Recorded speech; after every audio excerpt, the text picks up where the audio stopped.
I was like, this is literally if One Direction got hired to do an ED for an anime. I love it. Excuse me, time for me to make a What Makes You Beautiful AMV with Lovely Complex then. It's the same fucking song! Thank you for validating me like you always do. Please do. I will be waiting for it. I would like it on my desk within the next 2 months to 2 years. I'm glad you gave me a realistic expectation line. Wow, thank you. that is the range on that is extravagant. She knows my editing speed. She's an artiste. Sometimes she can, like, pump out something, like, amazing, like, immediately, like that lovely, delicious, perfection My Hero Academia video that she made in a very short amount of time. Did you just chef's kiss your fingers? I sure did. I sure did. And then you've got stuff that she takes, like, months to years on that come out beautiful. She's a wild card, the Cammy we have here today. Mm-hmm.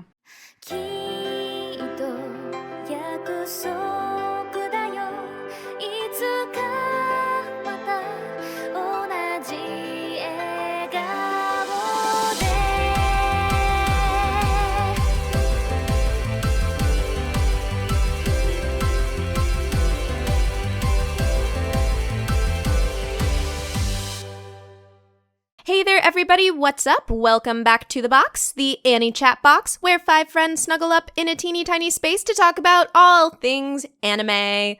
My name is Cammy, and I am fresh back from London, where I did manage to see a Jonathan Joestar, and I'm back in the States now, but we are still hanging out, recording a podcast. Since I introduced you first, John, how about you say hi? Hello, everyone! Yeah, it was really fun getting to meet up with Cammy again around the London area. Yeah. Going to the museum to see the manga exhibit there that none of us knew existed until we found it. Yep, that was pretty dang cool. And actually, while I was there at the manga exhibit, there was a picture of a Sirpa from Golden Kamui on it. And as soon as I saw that, I thought, hey, I have to contact another awesome friend and co-host of mine, and that is Gregory, who I know likes Golden Kamui. Yeah, that show's get greenlit for season 3. I need to finish watching season 2. That show's fun. Dumb fun. CG bears and all. CG, that's true. You know, they didn't have any CG bears in the exhibit. There was a That'd giant. Be funny. There was a giant Titan head, though. There was a giant Titan head. There was a whole lot of anime over there. I'm trying to think of one that our dearest Cassie likes, and I thought about it. They actually had a lot for Princess Jellyfish over there. And that was pretty dang cool. I wish I could have shared in the moment with our lovely producer, Cassie.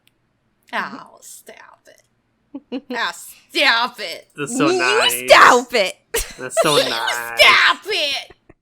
All right, I'll stop that, and I will move us into our main topic at hand today. I guess technically there isn't a main topic because this is a host choice episode. And if you've never tuned in with us for a host choice episode, it's just that one of us gets to choose a show that we want everyone else to watch, and we will put up for review. Typically, this is a way that we can start watching shows that are a bit older, aren't necessarily in season, because typically otherwise we're reviewing seasonal anime as it comes and goes through. So we really like these episodes, and we like to dedicate the entire time to the review because often the show is very important to the host who chose it. And today we are reviewing Lovely Complex, and this is a host choice provided by our one and only Jonathan Joestar. John, I'm giving you the floor to tell us why you wanted us to review this show today. My previous host choice were a action comedy with romantic elements, a action romance with comedy elements, and now I'm just gone full rom-com. I mean, that works. Yeah. Also, my previous 2 choices didn't really hit the mark with everyone else, so I'm trying for something different this time. Hey, listen, if if Dominic had been on the review when we did Nadesco, I'm pretty sure you would have been validated. You fine. Yeah. He did say that. But yeah, this was a series I watched way back when I was in university, so that's over a decade ago now. Shit. Age yourself a little more, why don't you? Oof. And it wasn't even new out then, admittedly. Someone I knew at the time recommended it to me. And for reasons I ended up just not watching this ever again afterwards. And a conversation with Suki kind of brought it back to attention, and I was like, you know what, I should probably set this as O's choice, because I'd seen it, and I do remember enjoying it. I just... other reasons I see. that Yeah. I don't need to get into. So yeah. Okay. I gotcha. I'm actually really glad that you brought this one up, because as a self-proclaimed lover of shoujo anime, this is one that I have never watched nor read. It always was kind of on the peripheral. But before we get into that, let me just give you some more details on Lovely Complex. It was produced by studio Toei Animation, who you should know for many things, including Air Gear, World Trigger, and Sailor Moon. Heck yes, Sailor Moon. I like that. That's awesome. Aw, yeah. And the synopsis goes as such. Love is unusual for Koizumi Risa and Otani Atsushi, who are both striving to find their ideal partner in high school. 172 centimeters tall, Koizumi is much taller than the average girl, and Otani is much shorter than the average guy at 156 centimeters. To add to their plights, their crushes fall in love with each other, leaving Koizumi and Otani comically flustered and heartbroken. To make matters worse, they're even labeled as a comedy duo by their homeroom teacher due to their personalities and the stark difference in their heights, and their classmates even think of their arguments as sketches. Lovely Complex follows Koizumi and Otani as they encourage each other in finding love and become close friends. Apart from their ridiculous antics, they soon find out an unexpected similarity in their music and fashion tastes. Maybe they possess a chemistry, yet unknown. Could love ever bloom between the mismatched pair? Who knows? That's what we are here to find out. Dun, dun, dun. Yes. So, I mean, I guess to continue on into story, this is a tried and true rom-com shoujo based on a manga. And like I said, for me, this was always kind of on the peripheral. I knew of it, but I never really watched it back when I watched other shows. Cassie, had you heard of this beforehand? Yeah, I read a bit of the manga back when I was in high school, but I didn't remember any of it. Not to say that the manga was bad. I just read a lot of manga when I was in high school. The fuel for my fire when I was in high school was manga, so I was consuming manga constantly, a lot more than I was consuming anime. So it was one of those things that I think I read like the first 3 or 4 volumes and then just never finished. But I did like it at the time, I believe, as far as my little brain will let me go back. But other than that, I had not watched the show, and I had not picked the manga back up in recent years. So for the most part, I kind of was going in blind. I knew the very basic A, B, and C of it. You know, tall girl, short boy, romance, rom-com, ? So that's basically about as much as everybody else knew going in, I think, with the exception of John. Yeah. Craig, had you heard of this? And also, I just give us a little background on your speed with shoujo anime, because I'm curious on your history. My history, it is very short, and basically, I'm not saying that I'm adverse to it, but like, I kind of just, I would say I get bored unless someone drags me through it. Not to say like such example, like other rom-com shoujo examples are quote unquote boring. I don't know. Like, just not your thing. Yeah, essentially, like, I know you all like show Toradora, and I didn't get to that well until years after the fact, until Cass had me down and I watched it, and I didn't really come around to it until, like, the tail end of the show. So with Lovely Complex, I had never heard of it. I remember Cass saying it's well regarded, she liked it as a manga. I didn't even know what the premise of the thing was until, like, I literally started watching it. I'm like, oh, okay, it's a tall girl and a short boy, and their personalities kind of clash, but they're also somewhat similar.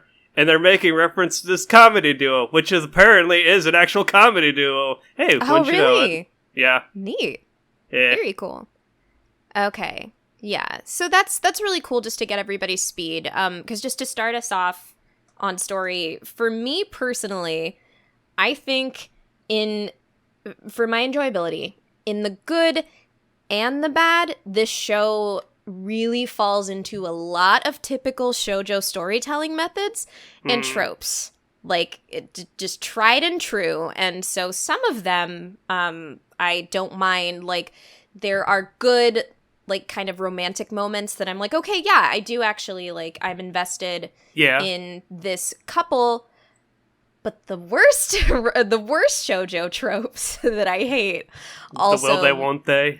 The will they, won't they, made themselves present. Will they, won't they, and love rivals. Actually, I think. Oh yeah. I think this show stretched both of those tropes very thin, like as thin as they could go, with just consistent back and forth for the sake of drama. So I mean, I really like shoujo. I've kind of grown up with it, and I even had a lot of nostalgia for this kind of show going into it.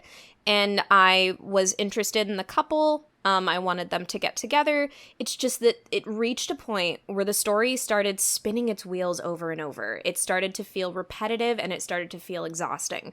Oh, yeah. And that was probably my biggest pitfall in story. What do you guys think about story? I just want to quickly point out that it had been so long since I did watch this that I completely forgot about a lot of this series. And as I was going through, I was like, oh yeah, that was a thing. Oh yeah, this was a thing. Oh yeah, This was the thing, that was a thing. I mean, that'll happen. There's these rose-colored tinted goggles you have when you go back and watch something that you watched when you were like, you know, a teenager or early college, when you're still a teenager. For all intents and purposes. I mean, there's a lot of stuff that I watched when I was growing up that, just to throw one at Cammie, like Wedding Peach. Wedding Peach is extremely tropey, and it is not well terrible. animated. Yeah. It is an awfully animated, and I watched it too growing up.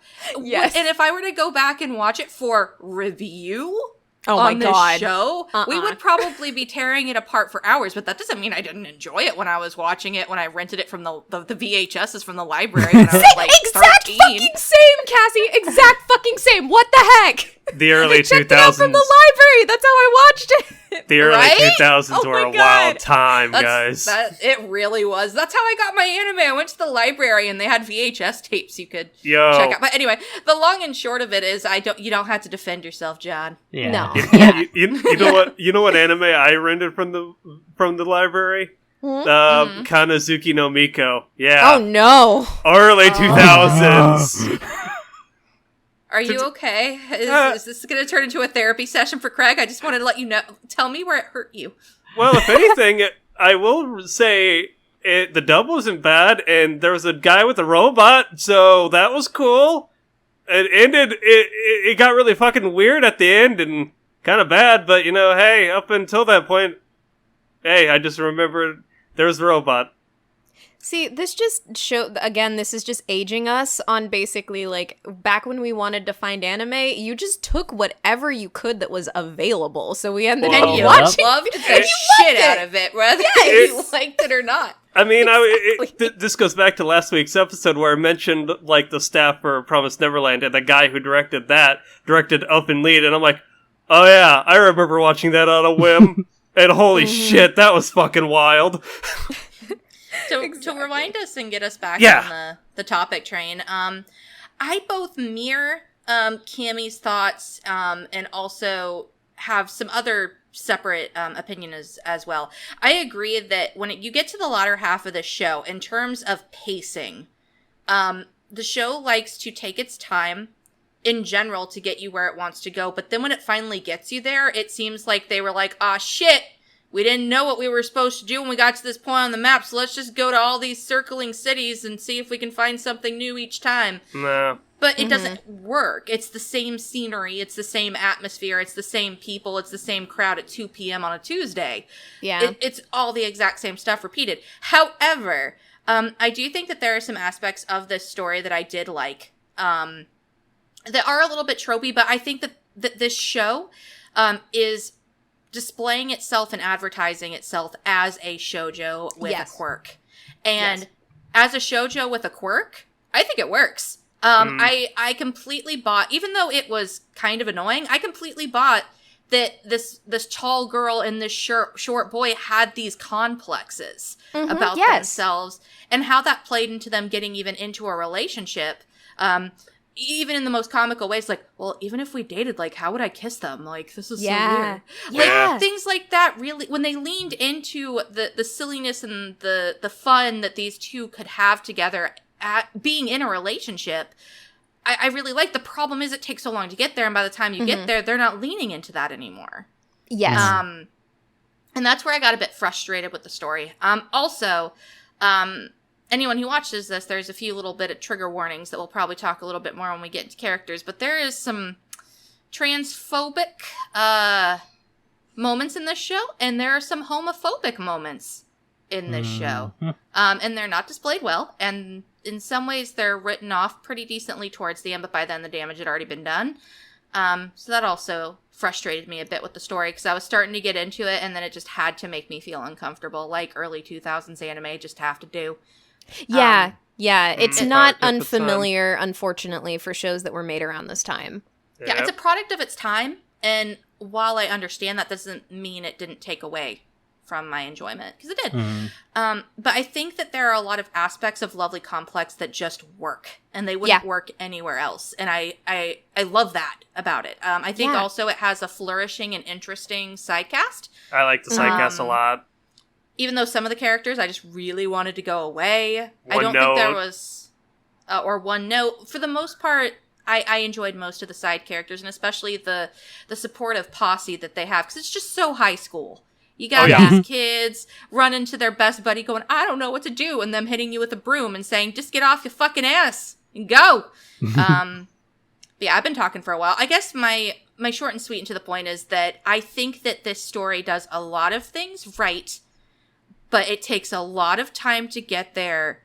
It can be a bit boring and repetitive, but where it shines well enough to get me through. Yeah. I'm really glad you brought up stuff you liked, because I didn't even really go into that very well. I think I agree with you completely about their complexes and their insecurities was something that I really, really enjoyed. Yeah. There's one episode, I won't go too much into detail, but the two main characters are hanging out, and Risa is having these comparisons in her head of how she expects or wants things to go as compared to how they actually go. And she is just very insecure about the entire thing, and she's just like, oh no, I've ruined everything. But because she shows her true self, it ends up playing out okay. I really like their dynamic of paving a relationship, just in general, like as friends as well, through their mutual insecurities and problems. That's just that is a great dynamic. I also really kind of enjoy the dynamic of two idiots in love, which I think that, I think that these two fit. I will say about this, to give the show credit, before I myself started like noticing the qualms with the show, I felt as though like I would root for a character until a certain point. Also, without going too much into detail, this show actually shows a good progression of time, and like eventually, like it hits a point where they're just like, oh, this show is also tackling other subject matters about high school that like most rom-com run-of-the-mill high school anime only stay in the 1 year, and then that's basically it. No, this takes its time in a literal regard. So I was like, oh, that's interesting. And also, that's a good point. Yeah, this one spans all 3 years of high school. I will also say, much to like my eventual chagrin, I did like the fact that, and I will kind of lift what Cass said about this, but I like the fact that Otani and Risa kind of actually bond, become friends, and like eventualities based on shared interests rather than like superficial reasons, which the synopsis actually lifts from. It says, yo, after they realize that their crushes go off by themselves, well, they actually become friends, and shit happens, yo. Umibos. Umibozu. Umibozu.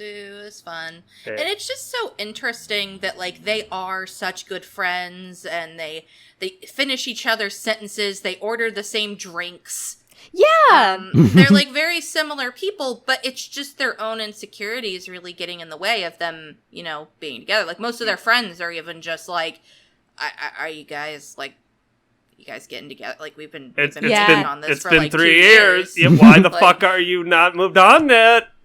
And then the viewer's like, yeah, me too. Like, Yeah. God, Jesus Christ. That's why, like, I messaged John after watching the first episode, and I was just like, I love watching these two idiots, like, order these same drinks, freak out about this band, and freak out about going on this fucking water slide like children together. It's just so cute. it's infectious. Yeah, one aspect Cammie brought up that I forgot to mention too in the bad slot. I hated that all of the quote unquote love triangle, other interests / rivals were only there for like a couple episodes. Yeah. Oh, yeah. Like, it's like, it was here, it was resolved, and it's like, okay, then what was the fucking point? Exactly. Like, That happened a lot in the back half, too. Especially the second half guy, the guy that she, like, works with or whatever. That It was a so misunderstanding. forced. It was so forced. exactly. And the way that they made it up felt kind of forced, too. It's like, we just so happened to meet on the street. Anyway, that's going a little bit too deep and borderline on spoiler What about the love rival? With the milk? The neighbor, like the neighbor girl. Yeah, I Good mean, Lord. she was interesting at least, but she was, a lot. Yeah, I'm really not a fan of that kind of character for comedy's sake, and I was just like, but then when they gave some more background, which I won't detail, but there's a commonality she shares with Risa, and I was like, hey, that's cool. What if we approached this seriously and they became friends? That'd be really cool, but nah. It's like the last, 4 episodes or something that she shows up in. Yeah. Which sucks because that's interesting shit. I want to know, I don't know if it exists, but I want a spin-off manga about Risa trying to, like, reach her career goals, because that sounds interesting. There's a spin-off That manga. was also cute, yeah. There's a spin-off manga. It focuses on her brother. Oh, well, I don't give a shit about Interesting. that. I care about her becoming a fashion, like, producer or whatever it is she wants to be. It's no such luck, I'm afraid. Bummer. So, on a second watch, John, is there anything that, like, you noticed about story that stuck out to you more this time, watching it a second time? Yeah, there's a lot that I don't remember noticing before. There were moments that I was just like, oh, come on, don't do this. This is just, don't do this, dude.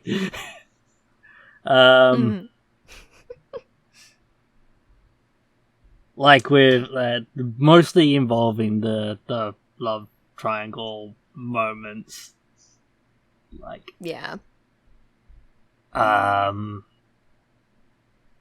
and tropey things that happened as well. That I was like, oh yeah, this is a trope. This is a trope.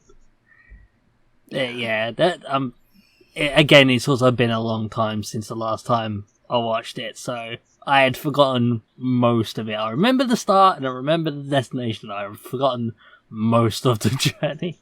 Most of the journey. Gotcha. So, yeah. I think my only last, overall takeaway is that I wish the show focused more on, being, the post of getting together rather than how they get together. Because I thought that when it focused on the alternative, that was really nice. And that's always something I do want more out of any shoujo. There are shows that I think do good things with that, like Ore Monogatari, for example. But, honestly, for the time that this show was made, I'm even happy we got some of that at all. Yeah. Yeah. I would also kind of like to see more exposure to the side cast, like the other couples, because eventually I thought that some aspects of the other couples were a little bit more interesting than the main one. They did have a couple of moments towards the end where they did delve mini a arc. little bit. Yeah. Mini arcs for the side couples, but there wasn't much of them in the end after all at the end. Yeah. As a whole. Yeah. Are y'all good if we move on into characters? Yeah, God, yeah. yes, I have so much. Sure. Yes. How about we start with the good first? And Cassie, tell us about Ms. Nobu. Oh, Nobu's great. Ah. She is like the best friend character who gives you the best advice and the worst advice, and I'm happy that That's they very did true. both. Like, she's such a busybody, but she wants Risa to be happy. And she will do literally anything to make that happen, even if it's putting a boot up her best friend's ass. And I think that that's great. She's the kind of best friend character I strive to be. I wish I could be as upfront as she is sometimes. Sometimes I see my friend struggling with a guy or struggling with a life choice, and I'm like, shut up, you're beautiful! But what I would actually say is, you're doing great, it's fine, you're all right, it's gonna be okay. God, I want her auntie! I wish you would just be like, shut up, you're beautiful. Just like, and then shut your bubble. Shout out to the fucking moment where she's like, grasp your boobs of your soul or whatever. Oh, Yeah. right. And then Risa Bare would your yell chest. that. Show him your chest, bare him your chest. Yeah.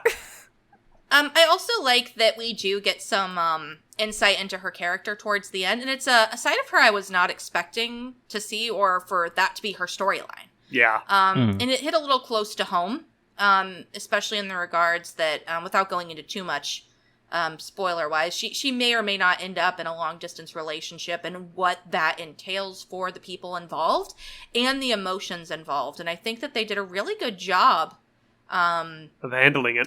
outside of one scene that I felt was massively unnecessary, but that was on her boyfriend's part, not hers. Oh my god. Needless drama.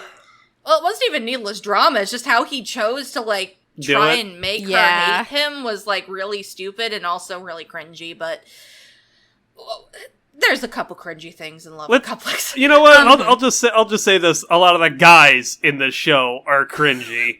Yeah, a lot of the fair. women are Yeah. surprisingly less cringy. A lot of the guys could Yeah, Like- they- stand to grow up and grow a pair. But anyway. Yeah. But Nobu was great. I think that outside of, like, in the supporting cast, she was the one who really shined the most for me and really showed me, like, both the goods and the bad sides of someone wanting to encourage somebody to go for what they want. And I'm happy that they really gave her those chances to shine. I really liked... Oh, sorry, John, go ahead. I love the moment where Riza, in her frustrations, started making some bad decisions, and Nobuko, she was like, "Mama doesn't approve." I was gonna say shout out to a Nobu moment where she sees that Risa is like really upset, and she's just like, and then she kind of breaks down and she's like, I'm really sorry that I've been like pushing you towards something that clearly has been hurting you. Yeah. Like, that it was moment as well. Yeah, it was a really nice moment of solidarity and support. And it actually kind of gets mirrored later in Nobu's own conflict. And it's like, you know, neither girls are perfect in their friendship, but you know that it's earnest, and I really like that dynamic. Mm-hmm. One of the few scenes that actually made me tear up watching the show was a scene where it's always mostly been Nobu in the support role. So when Risa has to take that support role, she's very lost. Exactly. In what to do. And Nobu is just like, you know, this is fine. Like, this is all you need to do to make me feel loved and cared for. And I was just like, You were there. You supported me. Thank you, tall lady. this is such a... I just want to spin off anime about the friendship. Yeah, But it's anyway. really nice. But yeah, they did a really good job of convincing you, especially by the end game, that these two girls care so much for each other, and I appreciate that. Yeah, it was good stuff. Get little teary-eyed. They're good girls. John, continuing on that train, tell us about your favorite character. So, I have got Riza set as my icon. I've chosen one very dumb icon, admittedly. There's so many to choose from. So many to choose from. I can't wait for us to get to production and talk about ugly faces, because this show has the best ugly faces. Yep. I came to really care for her. There was moments where she was a bit frustrating, where I was like, you're doing a dumb. You need to just make up your mind and realize what it is you want and go for it, girl. But I wouldn't have been that frustrated with her if I didn't care that much about her when it comes to those moments, because otherwise I would have just been like, okay, IRL, here we go again, if I didn't care about her. And she was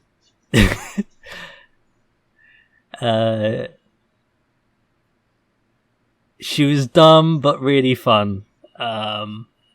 She was a dumb in a very charming way, and just I got behind her struggles and her concerns, and I was rooting for her the entire time, even when I knew what was going to happen. I was still rooting for her.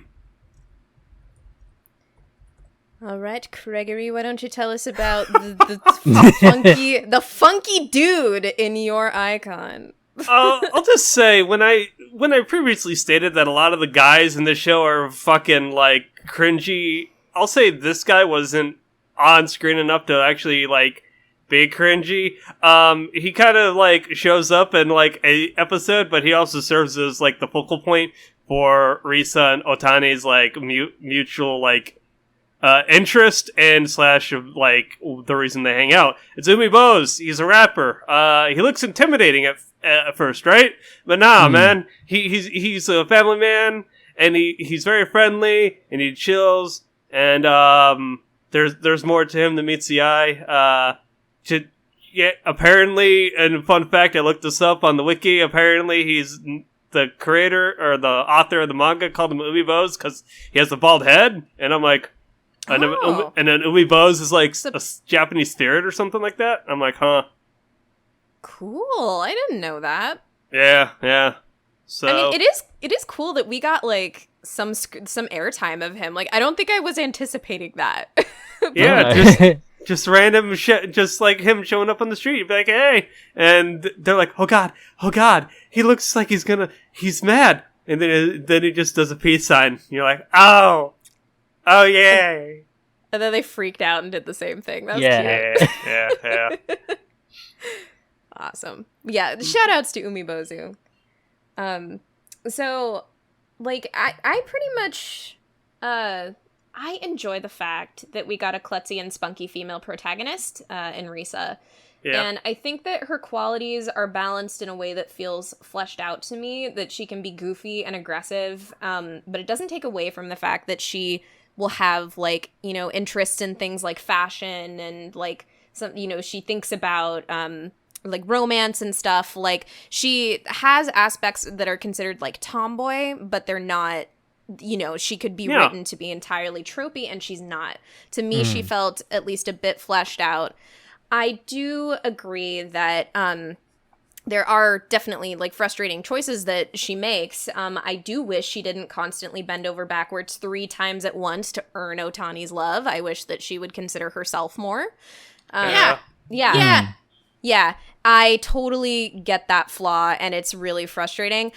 I will say, like, her crush on Otani and those times where she's, like, in anguish remind me of a very specific crush in college that I will not get into right now, but it was about 8 months, and the guy was, like, really shitty, and so I'm like, I get it. It's frustrating. It's frustrating to watch, but I think the reason I didn't end up hating her is because I'm like, I've been a stupid ass like girl many times crushing on shitty ass guys. But I also think that having to follow this for 24 episodes became mind numbing. Yeah, can be very frustrating. So I can understand that. To your credit though, I will say Risa is a little bit more tolerable than Otani. Otani just that's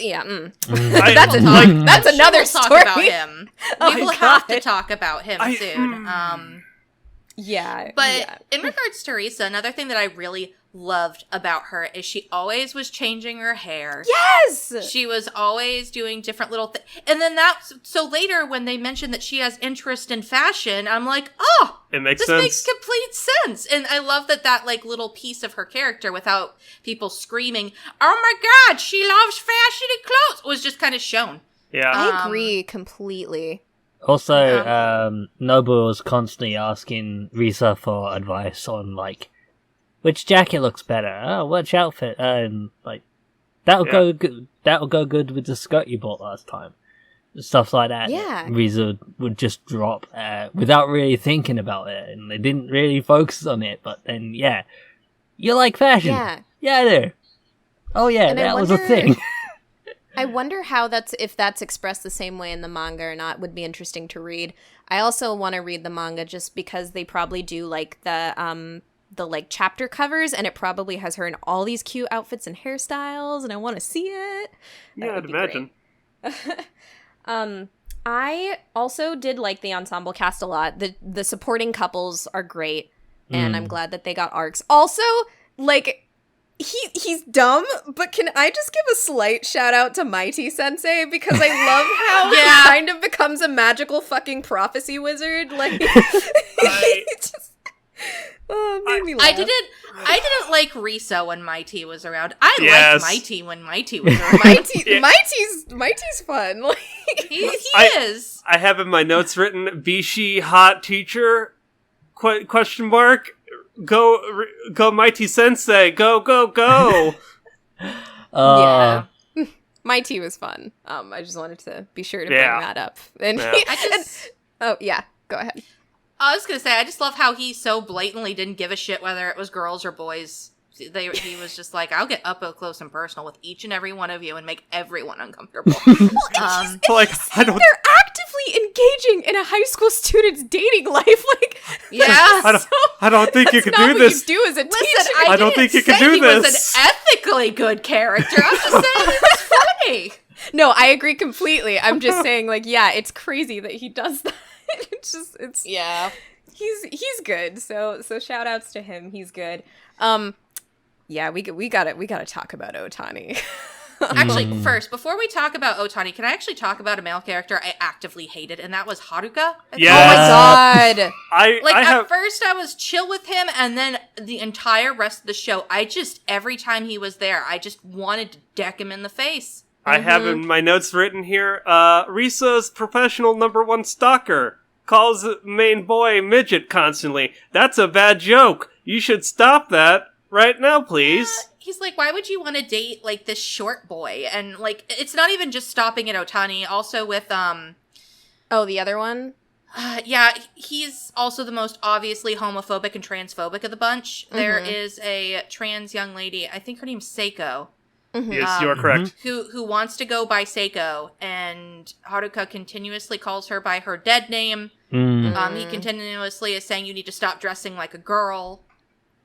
He blatantly speaks in homophobic slurs. He purposely tries to mess with Risa's, like, chocolates and stuff. He's just a vindictive asshole, and there's nothing good about him. And then he wonders why nobody wants him. Yeah. Nope. But he claims he's dated 7 women. And I'm like, motherfucker, you are so self-absorbed, and you are a bad joke. Why is Seiko hanging around you? Why is she around you all the fucking time? That doesn't make sense. I don't know. I swear, if she got a crush on him, then she's climbing up the wrong tree. I agree. Haruka sucks. But okay, now we can go talk about Otani. I just needed a moment. Although, No, I'm glad you expressed that. I also just wanted to quickly say, with regards to Seiko, everyone else, like, aside from, like, initial reactions to discovering that she's trans, everyone else was, like, really accepting and, like, no, you're Seiko, and we're fine with you however you are. You're cute. Yeah. There's 'Cause she a is. really good scene where, where Risa stands up for her, and that's another part of the story that made me tear up a little bit. 'Cause she realized that her issues and the pain she was feeling was something that Seiko would be feeling, if not more so. And I was like, that was a really good redeeming moment for Risa for me, because she also laughed at the situation. Initially, that Seiko was. But after that, she's just a respectful young lady. I'm like, good for you, Risa. You're in my good graces again. Good job. Learning is very important. And So Otani. Yeah. I'll say this. I'm like maybe like okay. I've watched harem shows, right? I'm used to dense male protagonist, but this guy, like, eventually after a certain point, biscuit. like I don't like him. I started to like at first. I was like, okay, I kind of get it. You're an asshole, but you'll probably warm up. You'll soften up. No, you're still kind of a dick. Even you're mean. Stop being mean. Risa, why are you pining after this guy for 3 fucking years? Move on. It's high school, I guess.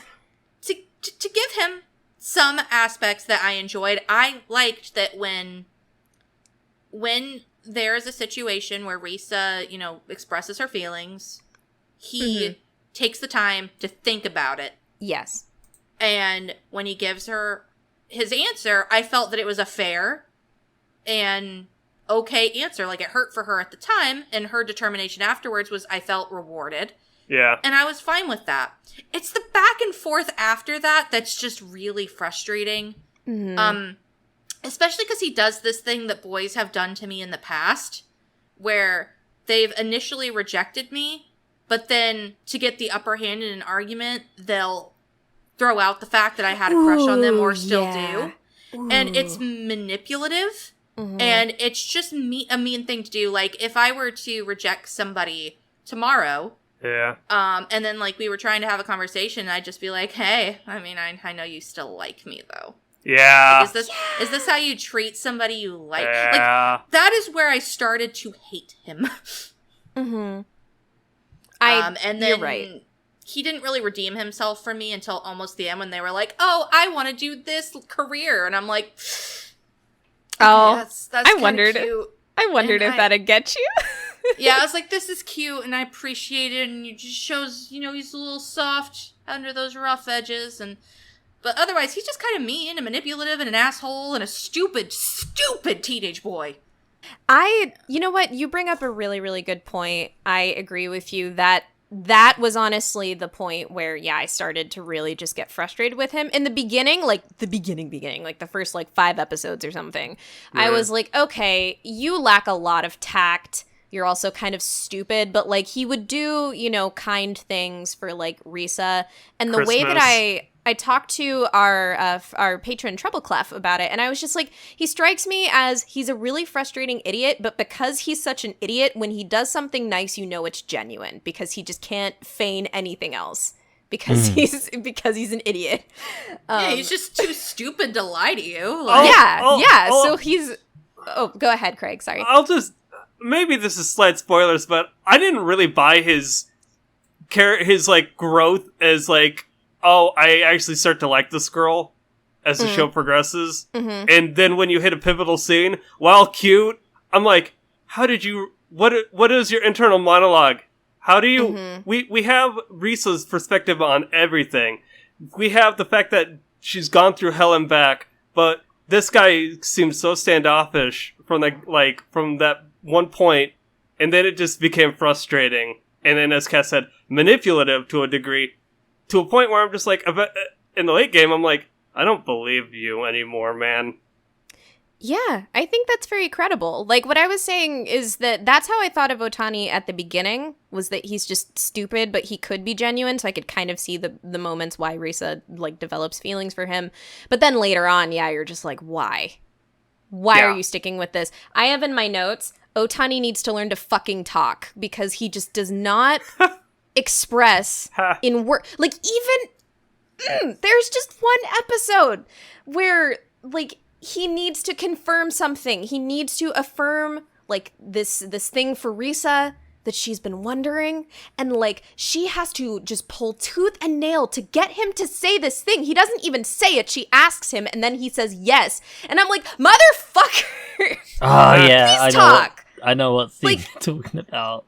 Yes, and I'm just like, the show on a whole, and again, this is why it is really frustrating that Risa continuously just does not consider herself, is because, just like, she always has to earn everything from Otani.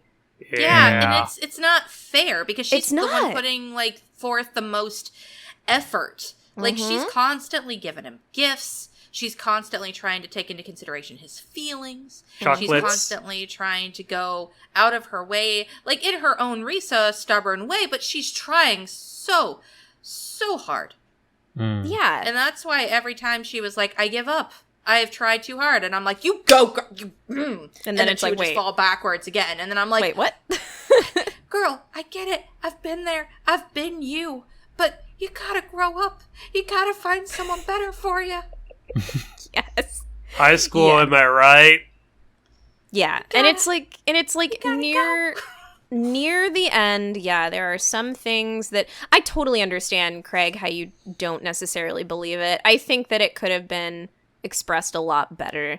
Yeah, like as I said, point of view is key, and it just, from Risa's perspective and as the audience's perspective, it just, he gave off an aura or an air of just like, I reject you, and then events happen, and you're like, oh, that's cute, I guess.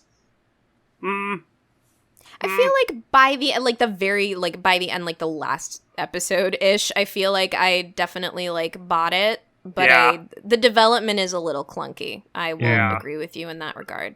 Yeah. So yeah.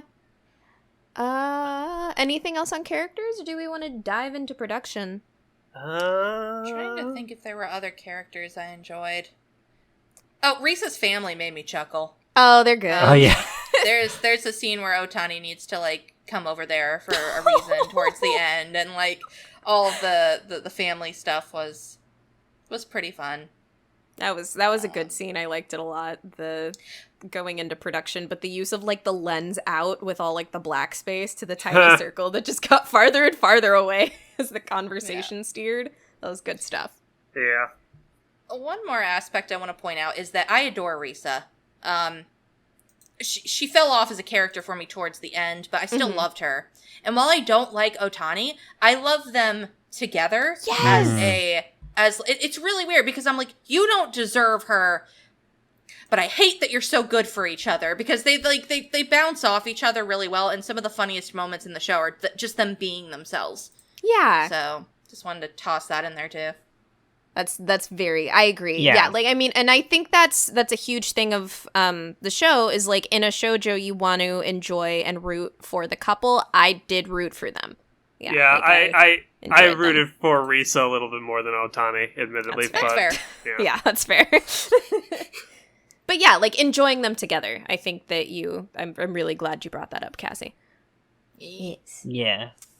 I just loved how, like, anytime one of them was excited about something, the other one and was also just as excited about it. Whatever dumb thing it was, whether it was the water slide, the rickshaw, going to the concert, everything. Rickshaw, I forgot about that. Umibos! What fucking dorks. They're just compatible dorks. I like it. All right. Yeah, so interesting to see a, like, mid to early 2000s Toei show. Yes, you are correct. Yeah, and like I love, like, Cassie, how you mentioned the ugly faces. I do really like that this is kind of like a looser, more humorous shoujo, you know? Like, it does incorporate some of the shoujo elements when needed, but it's also not afraid to just kind of go off the rails and be really wonky looking. Yeah, for sure.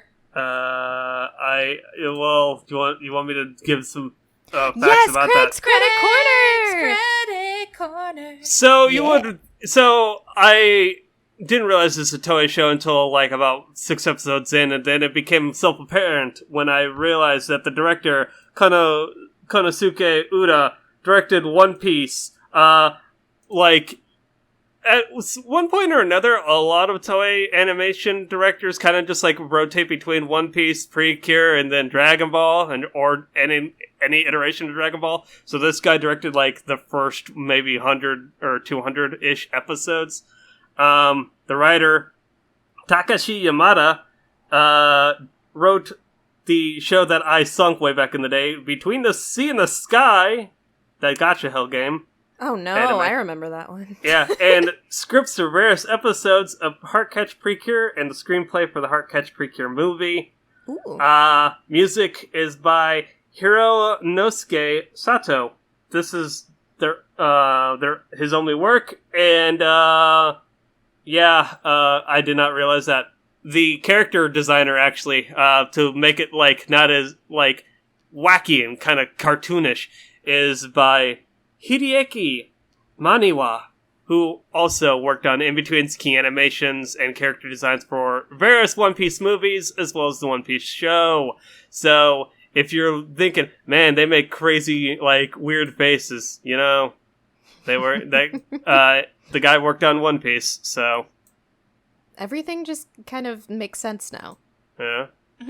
They aren't doing Gum Rocket, but, you know, they are making weird faces with their mouths, like, turn into points. It's interesting. Yeah. Oh, yeah.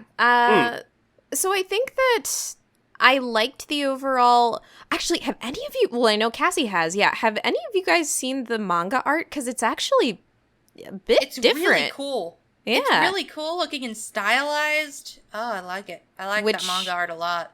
Yeah, which did not completely carry over to the anime. I would imagine. I think that the anime, and I mean understandably so, just went for a bit of like a more laid back feeling. Yeah. I mean, what did you guys think of the art style? I think it's very unique for a shoujo again. I didn't dislike it. I think my biggest issue is I felt that there were a lot of art design and like character design inconsistencies, which I don't know if that came down to multiple different like animators or what. And I will say it's not unfamiliar for shows of this time. As much as I love Honey and Clover, the art can look very different by episode because they had so many different key animators, for example. Oh. Yeah, it is just something that I noticed in this show sometimes where I was like, the designs just look a little different. That's interesting. Yeah. So it was something I noticed, maybe like a tiny distraction, but I do think especially for the time that the show was relatively well animated, I thought the animation was pretty solid. Yeah, same. Like I said, I like the kind of like the color palette, the tone is kind of bright, you know, the character like models, or rather the character designs, all unique. I like how they stand out, and what is it? It's basically whenever they accentuate like a crazy situation, they aren't afraid to like make big mouths and make them their faces pop, and be very expressive. Yeah, like the comedy was animated very well. Yeah. I do agree with Cammie, though. There were some inconsistencies, especially with, like, for a show that, like, centered around keeping Risa at a specific height and keeping Otani at a specific height. Like, that fluctuated a lot and depending on the scene. And I was like, I even noticed that. That was a little weird. Like, she looks way taller than she did, like, 3 scenes ago. Or she looks slightly shorter. Or sometimes they, like, their heights don't seem like there's that much of a difference. Yeah. It's interesting. It's interesting. But also just sometimes the character models would look a little strange, especially like or character designs, especially in like stills. Yeah. It was noticeable, but like if you keep in context that it's a 2-core show that was produced back in the day, then it makes sense, but it's definitely there. And it's easily spottable. It's not like Cammy's making nitpicks here. Like it's very blatant. Like when everything looks different, and you're gonna notice it. But does it detract from the overall production? I don't think so. But it's definitely there. Yeah. One thing that I liked in regards to the production was that they got basically all Osaka voice actors and actors. Yep. Yeah. I didn't know that. It took me a bit really to remember that they all had Osaka accents, and I was like, dialect. what? I was listening to it, I was like, why does it sound odd to me? Why am I... oh, fuck, yeah, it's Osaka Ben, that's why it sounds weird. So, Cammy, it's self-referenced when they go on their field trip, and then a couple of girls ask Otane to say something, and then he... Oh, yeah! It's subbed basically for him to be talking Southern. Because Osaka's essentially a southern dialect in Japan. It's Kensai, essentially. Like, I know the dialect. I totally just, that had slipped my mind. Yeah. That's awesome. Yeah, I remember this became, like, an actual talking point in our house, because I was watching Lovely Complex on my computer on speakers, because sometimes these headphones just hurt my head. It just is what it is. Yeah. But Dominic at one point was like, why does everyone in the show sound so annoying? And at first I was like, well, it's because the only things you're hearing are Risa screeching, and when she screeches, she sounds annoying. And then, like, a few minutes later, when things calmed down, Dominic was like, I think they all have, like, Osaka accents, or whatever it's called. We looked it up, and it was a thing. Most of the voice actors and voice actresses are from that part of Japan. Also, to Dom's actual additional credit, Dom isn't a fan of Nami's voice actress from One Piece, and she is Risa in this show. So, there you go. Yeah, that's a twofer right there. Like to play these redheads, huh? Yeah. Is it Osaka or is it Kansai dialect? Am I saying it wrong, or are they both the same thing? I actually have no idea. I think they're the same thing, but I'm not an expert. Please let us know if we are wrong at anniechatmail@gmail.com. We don't claim to know everything, and I may be talking out of my ass, but yeah. I think there's Were you gonna say, John? thing. I've heard it referred. I know I've heard it referred to as Osaka Ben, which I think is just Osaka accent. Just educate me, guys. Send us a tweet. Send us an email. Just don't yell at me. I was just trying to bring up something cool. I could be phrasing wrong. I don't know. Anyway, yeah, moving on. I just thought that was a really neat part of production that I actually kind of enjoyed. Yeah. Yeah. You brought it up perfectly in characters, but yes, I also really enjoy the fact that Risa's hair changes constantly. Yes. That girl's got style. She does. She does the side ponytail. She does the messy bun. She does the side ponytail messy bun. She does everything. She does it all. There's actually a lot of fun fashion choices in this show. Like, whether I would wear them today or not is another story. But sometimes even like fucking Otani, I was like, look at you coordinating shit right now. Like, what is this? What is this? I don't know high school boys that had like beanies that matched the t-shirt where they're layered with under long sleeve shirt. What the fuck is this? He's such a fashionable boy. Oh, except those pink lens sunglasses. Good God, take them off. I don't know. Okay. Then again, I just kind of like colored shades. I think that they're fun. I think that they can translate well. I just didn't like them on him in that example. But That's also, fair. I like Sailor Moon, which has a multitude of fashion disaster choices in it, so don't trust my word. I really want Ray's overalls, her pink overalls. I need those in my life. I'll also say that the fashion choices were most, like... Also, apparent and shown in the openings and the endings. Mind you, I skip the openings and endings a lot, but like I watch them on occasion. I'm like, oh look, these openings they're poppy. Wouldn't you know it? Right on. I liked the openings. Yeah, I was just about to ask about that. Yeah. So you like the openings? Did you listen to the endings at all? I listened to the endings, but I'm gonna be honest, I was marathoning, so most of the time I Yeah. skipped them. Yeah, same. But I always watched the openings because I thought that they were fun. I really liked the second opening when they have them all falling out of the sky. Say yay, hey, whatever it's Hey, called. hey, hey, hey. Yeah. I like that the first opening starts with 2 tiles of Otani and Risa trying to fight each other for space on the thing, and then Risa and her triumphant little face. Like they're very definitely a product of their time and how they look, but like they're fun. They're very well fit for the show, in my opinion. You know what the fighting tiles reminded me of? It reminded me of this old cartoon called Angry Beavers, where they're fighting each other in the intro. Yep, that makes sense. Yeah. Oh my god, Risa and Otani are just the Angry Beavers. They are the Angry Beavers. I agree for the most part. Due to marathoning, sometimes there were times I skipped. I think I skipped the second opening. I always watched the first. I watched the second occasionally, but like when I was in a hurry, I'd just be like, okay, let's go. And I liked the first one a lot. It was pretty catchy, and again, I like the visuals, like you said, Cassie. It was also fun seeing all these scenes that I thought were random. Like when I first watched the show, I was like, "There's not going to be a clip where Nobu's like aggressively gripping her boobs in front of people at a family restaurant." Yes, it happened. Well, there you go. So it did. They were like reanimated clips, but they were clips of things that happened in the show later, and it was kind of fun to be like, oh, seen that.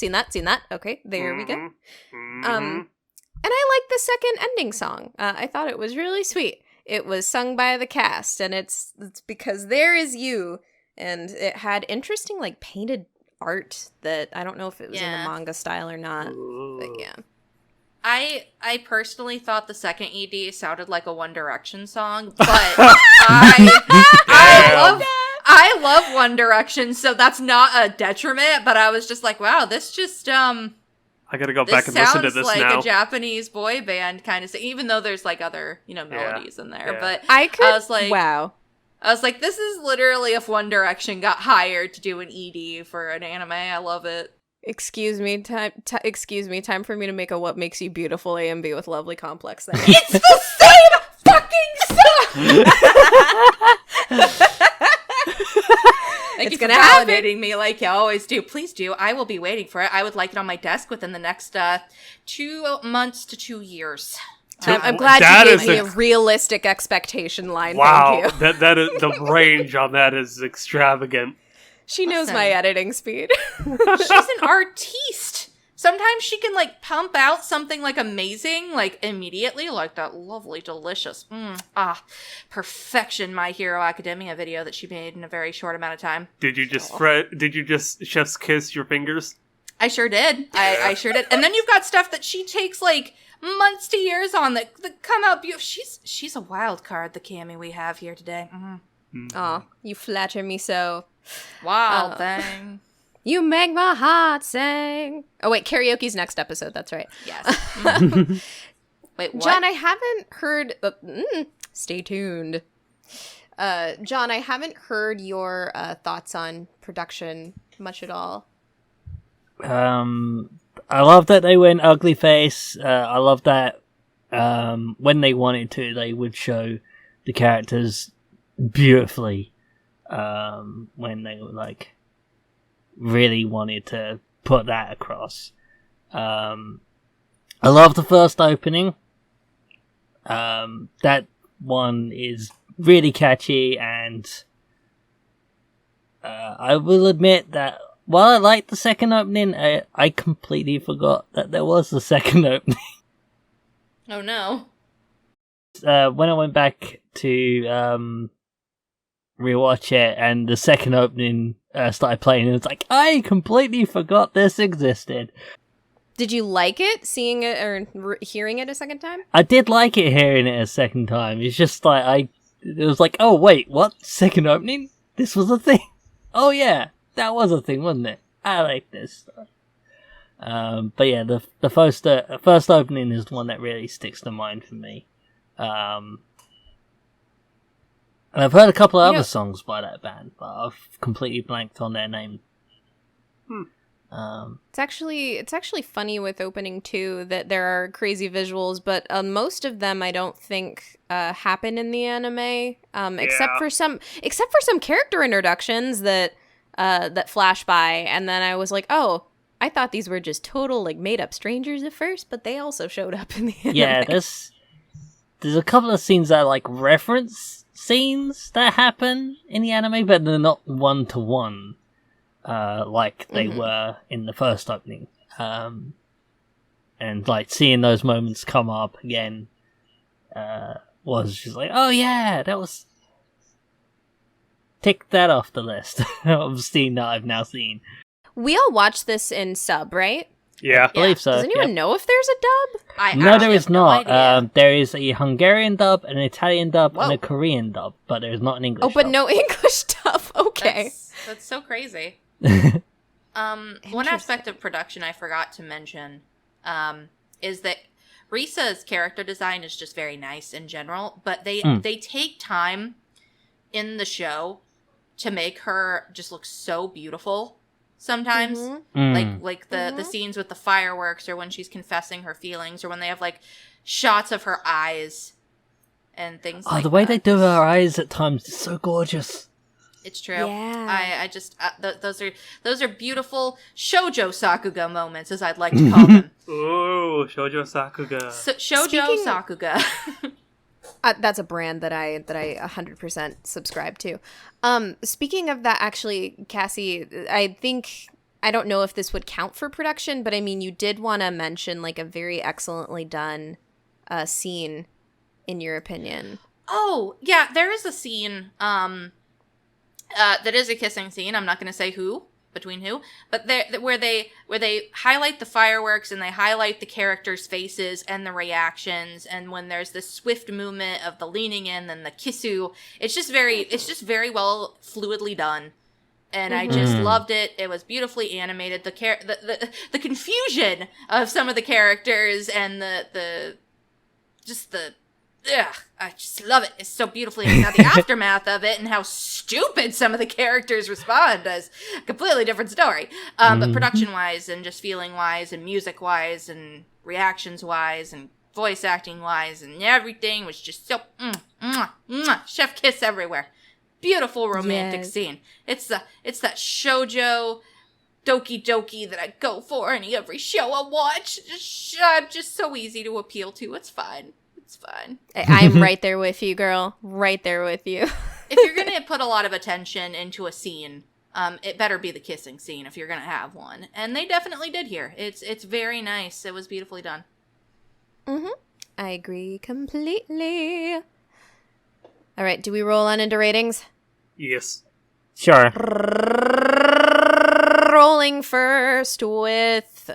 Yeah, why not? Craig, give me your hot takes, your hot review score. Hot review score. I would say while the show is cute in some aspects, it definitely does have its drawbacks. I can see why people like it. I can see why people in early 2000s, was it in the mid 2000s? I think this came out in 2007.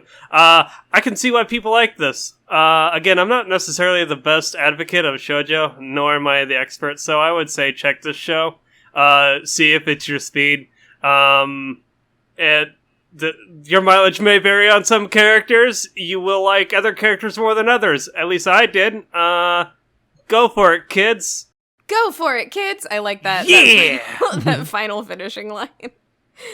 Finish him. Oh man. Well, Mortal Kombat.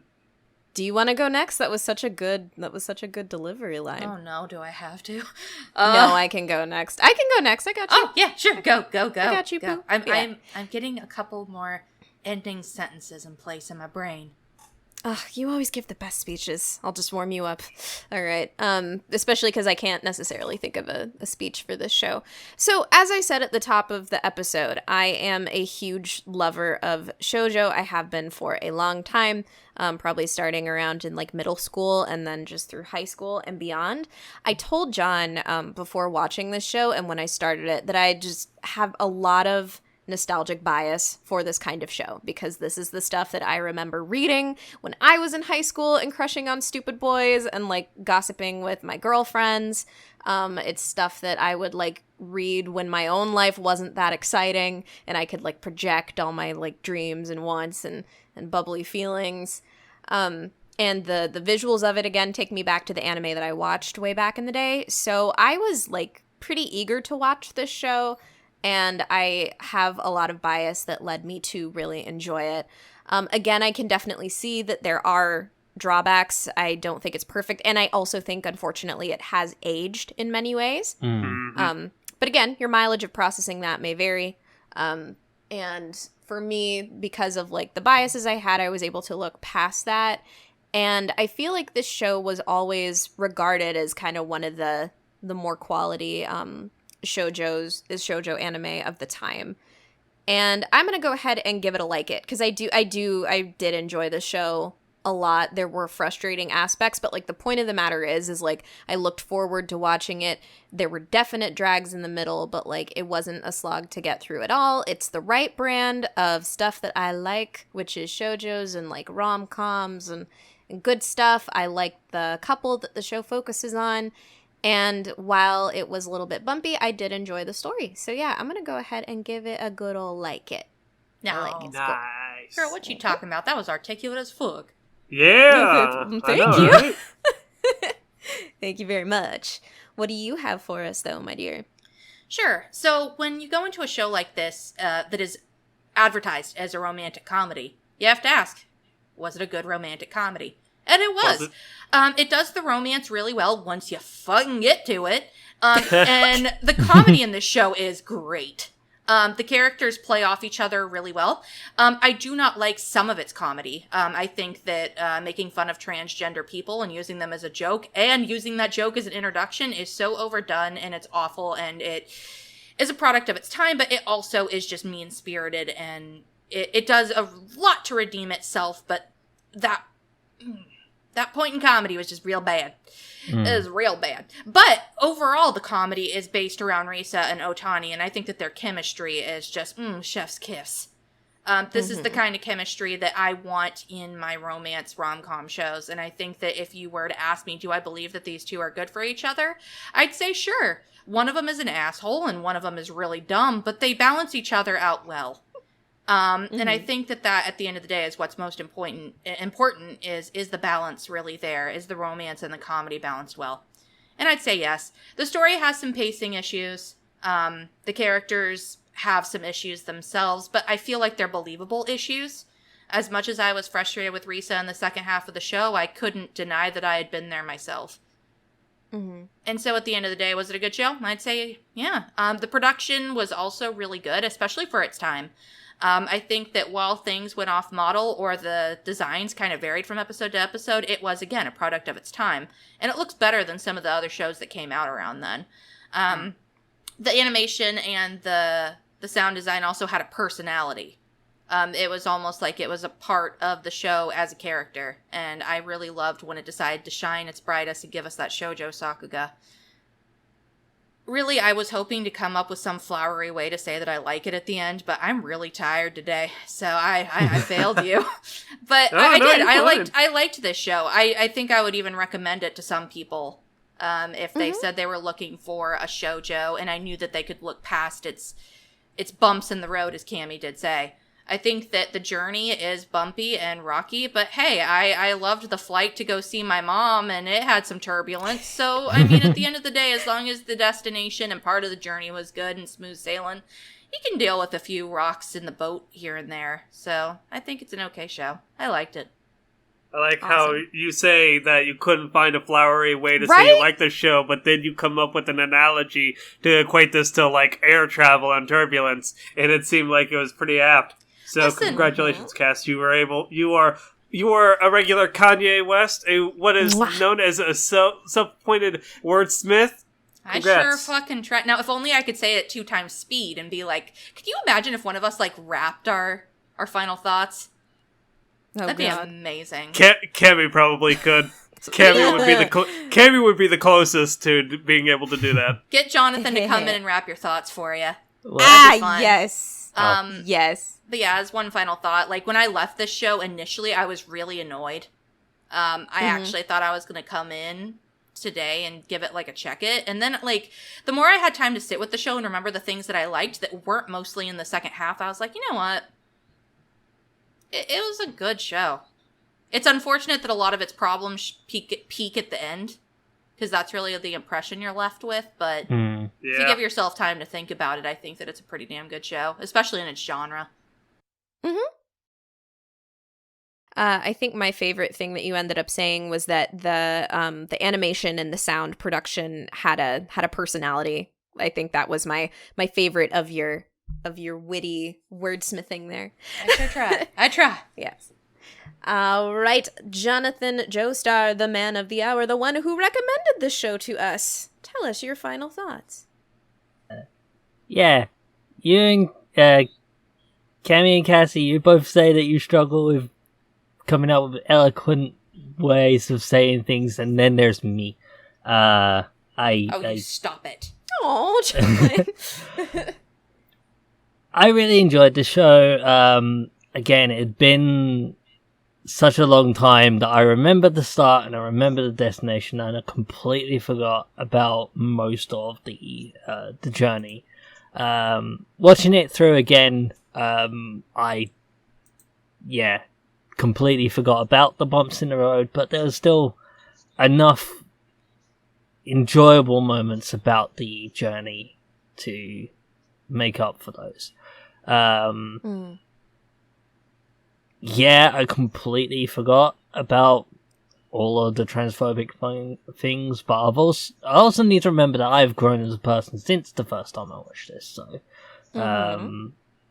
I probably wasn't paying as much attention to those things at the time as I have been now. Yeah, it's a good point. But that being said, I still did really enjoy this series. There's still a lot of good things that it does do. The production, is not perfect, but there's still a lot of care that has gone into this. And it's just really fun. So yeah, I liked it. I don't know what else to say. 3 like it across the board. Yeah, not quite a love it, but a strong like it. I know something else you could say though. Do you know a show that our listeners could maybe check out if they've watched Lovely Complex and they're like, I want to watch another good rom-com. You got anything up your sleeve there for us? Speaking of another rom-com that involves 2 characters of vastly different heights, I'm gonna throw out Toradora as a suggestion. The 2 characters also butt heads a lot before they progress, and also start off with crushes on other characters. There's a lot of similarities, the more that I think about it, between Toradora and Lovely Complex. It's true. But yeah, like thought I'd quickly check the recommendations, and right at the top of Mal's recommendations was Toradora, and I was like, yes, that makes perfect sense. I will go with Toradora. So yeah, really good series. I believe most of us, if not all of us here at Any Chat Box, really enjoyed Toradora as well. So yeah, that's my recommendation. Awesome. Nice. Awesome. Possum, in fact. Super awesome. All right, and then this time for the episode, we decided not to have a spoiler room, so I'm going to go ahead and drop you with some social links before we say goodbye. If you want to get in touch with us, you can do so at twitter.com/AnnieChatBox. If you want to email us and tell us the difference between Kansai Ben and an Osakan dialect, email us at anniechatmail@gmail.com. Also, especially if we're right, please email us and tell us if we're right. We really like those emails. And you can listen to us on iTunes, Google Play, Stitcher, TuneIn, SoundCloud, Spotify, and YouTube. And if you are feeling charitable or just curious about ways that you can make us do things, be they show reviews, be they song covers, be they just main topics, you can check out our Patreon at patreon.com/AnnieChatbox. Mega big shout outs to our patrons, Suki, Paul, TroubleClef, and Sarah, CorpsyAnn, Carol, who I had the joy of seeing on my vacation a little while ago. We really appreciate everything that you do, helping us keep our sound quality up and keep the lights on and keep moving. Thank you very much. And if you want more to listen to, if we can't satiate your need for podcasts about all things cool, fun, and nerdy, you can check out Save Our Progress at soundcloud.com/saveourprogress. Our dear Craig is a host on there, along with Zach, Pete, and Paul, rotating. And some of us come on for anime movie nights every month. What was the last episode you did about, Craig? The last episode we did, we literally, you know that Twitter meme that's been going around with the love, hate, underrated, overrated? We did that about video games and anime, so... Fun! If you want to hear us talk about, like, both subject matters for 2 hours, and then, like, our initial hot takes on anime, then you're like, Craig, you think that this is overrated or underrated? Mind you, I don't... like, even thinking back about my choices, I'm like, man, I don't know if I picked the right ones for my choices. But hey, it's entertaining regardless. Me, Pete, and Zach had a good conversation about it, so. I'm excited to listen to that one. I gotta catch up. Yeah. I have not done that meme at all. Yo, hop on Pretty fun. Yeah, I was about to say, I think Cass and Kemi have done it. Yeah. It's fun stuff. Yeah. And we hope that this episode has been fun stuff for all of you listening. We are going to go ahead and step on out of our little bitty box. This has been episode 123 of the Annie Chat Box. Thank you so much for listening, and have a good night. Oyasumi nasai. Bye-bye. Bye.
I'm so sorry. Can we pause for a second?